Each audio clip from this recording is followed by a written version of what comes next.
Welcome back mga kabayan. Nagbabalik po muli ang inyong lingkod upang magbigay sa inyo ng mga bago at nagbabagang mga balita.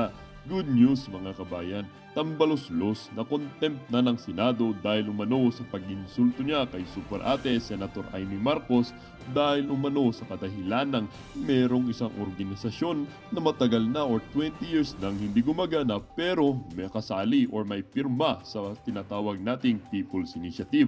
Wala nang ang kawala itong si Tambaluslos sa galit ni Senator Amy sa kanya sa kadahilan ng hindi na nakapagtimpi itong si Senator Amy Marcos sa kanyang mga pinaggagawa sa ating bansa at lalong-lalo na sa taong bayan na kanilang pinaglilingkuran.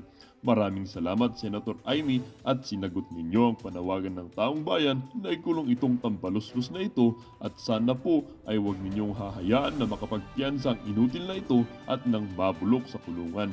Para nga sa buong impormasyon, panoorin ang buong video at kung bago ka pa lamang sa aking channel, huwag kakalimutang mag-subscribe, pindutin ang notification bell at piliin ang all upang laging maging updated sa mga bago at nagbabagang mga balita at sa mga solid viewers. Welcome back mga kabayan. Nagbabalik po muli ang inyong lingkod upang magbigay sa inyo.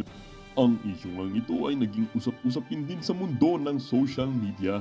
Merong isang netizen na nagsabi, may ebidensya na may makakasuhan at makukulong naman kaya. Abangan ang susunod na kabanata dito lang po yan sa Senado. At sabi din naman ng isang netizen, tigilan nyo yan, puro palusot na lang ang lahat. Buong akala nila everything will turn alright at lahat ay makakalusot na lang ng basta-basta.